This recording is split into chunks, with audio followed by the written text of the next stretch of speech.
nze omulembe gwa Muteesa njagala kutunuulira kuba 53 nti Olungereza bw'atuuka ekiseera ekigamba nti Ab'Abangereza bateekwa okuva mu Afrika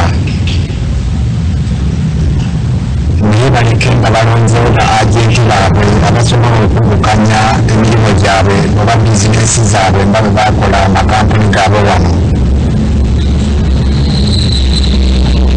Bagezaako okuwaŋŋamusa Muteesa mu 53 era Muteesa baasigala bamulabanga sirinki gye bali ebiyunivesiti zaabwe. Ekyo wenjagalira okubalaga nti pulogulaamu y'okuyimba olubiri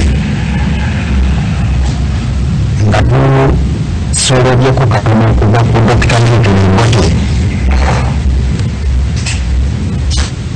Nsaba abawuliriza omukutu kaffe guno obanga osobola okufuna ekitabo ekyawandiikibwa Omubelgium ayitibwa Ludo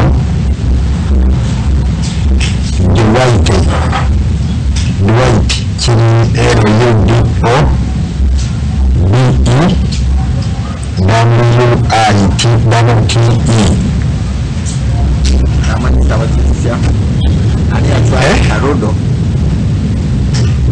Alo? Ani yawandiika ekitabo? Bamuyita Ludo Dwight LUDOWITTE.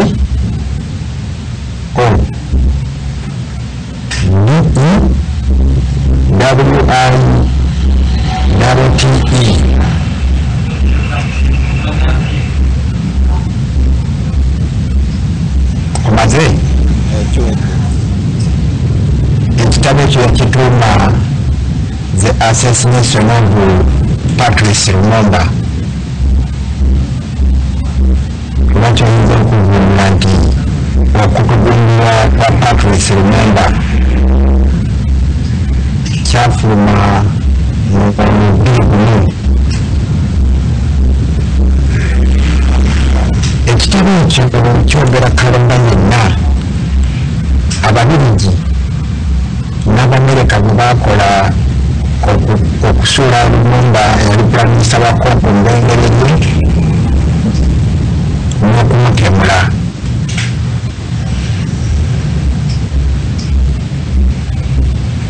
Ababiligi baagenda e Katanga mu provinsi ya Katanga ne beefuula nti baagala Kasavubu oba Sonde ekitundu ekyo kyekukule ku Kongo ey'awamu.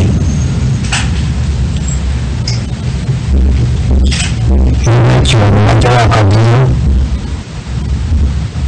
era ekyo kyennyini Muteesa kyawandiikako bwe yali awandiikira United Nation ng'agiraga kazigezi yagenda okugwawo wa 66.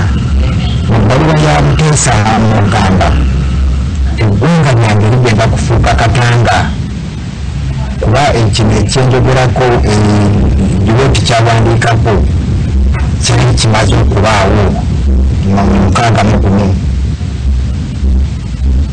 nga baggyeko Patrice Lumumba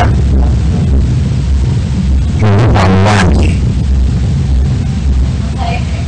Era mu mbeera eno ey'Ekatanga crisis yewaliriza Obote okutwala amagye e Congo agavamu ekigamba nti Amin Obote babba Gorojo e Congo.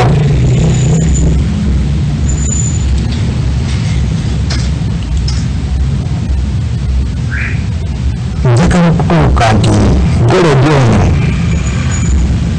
abantu abasinga gwe boogulako ng'atannabaawo ate waliwo ate incident endala eyaliwo eyalimu omuduumizi w'amagye ga Uganda gwe bayita Sabani Poroto abakulu abasinga bamumanyi. Sabani Poroto yaleeta ku kirowoozo ekigamba Muteesa mu Mambogote. Muteesa n'akigaana. Era Sabani Poroto yaggyibwa ku buvumizi bw'amagye nekundako Amini n'ajja n'asaba Muteesa amulagire Bawambogote. Muteesa n'agamba Amini